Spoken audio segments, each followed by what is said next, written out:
আমাদের রাজ্য পশ্চিমবঙ্গ। এই রাজ্যের অন্যতম গুরুত্বপূর্ণ জেলা মুর্শিদাবাদ।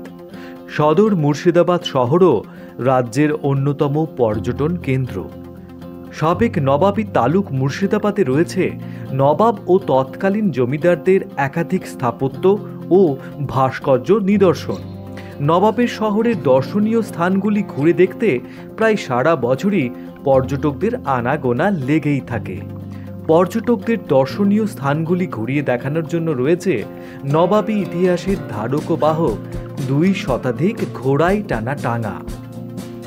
আর রয়েছে নৌকা।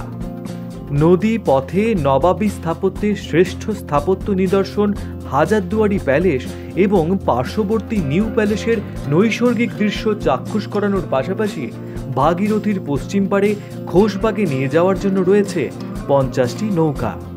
হাজারদুয়ারি নৌকা পরিবহন সমবায় সমিতির অধীনে নৌকার মাঝিদের জীবন জীবিকা নবাবের শহরের পর্যটনের উপরেই নির্ভরশীল।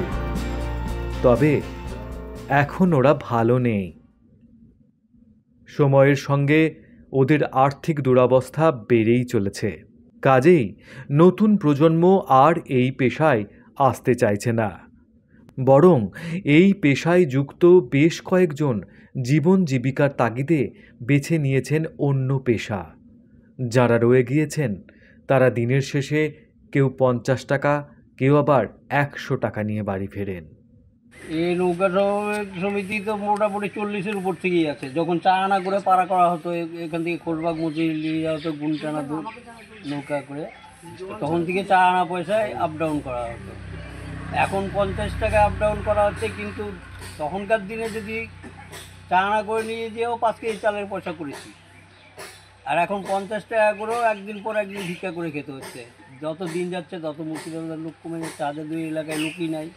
খালি নৌকাবালাই না, প্রত্যেকটা জিনিসের লোকেরই ক্ষতি হচ্ছে। তার ভিতরে নৌকাবালা জল জগৎ যেহেতু আমরা বাস করছি, আমরা একবারেই শেষ হয়ে যাই। আপনার কতগুলো নৌকা আছে এখানে? আমাদের নৌকা প্রায় 50খানা। এবং কতটা পরিবার এই নৌকার উপর নির্ভর? ওই তো যতটা নৌকা আছে সব পরিবারে নির্ভর করছে। তাহলে এখন আপনাদের কীভাবে চলছে সংসার? আমাদের ওই একদিন যদি 5 টাকা হচ্ছে, কোনো রকম বাড়ির লোকে এখানে ওখানে মাঠে ঘাটে কাজ করছে, বাড়ির মেয়ে ছেলেরা এর ঘি কাটছে, ই করছে।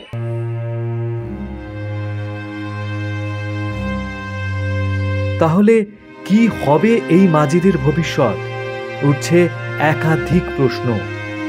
উত্তর দেবে কে?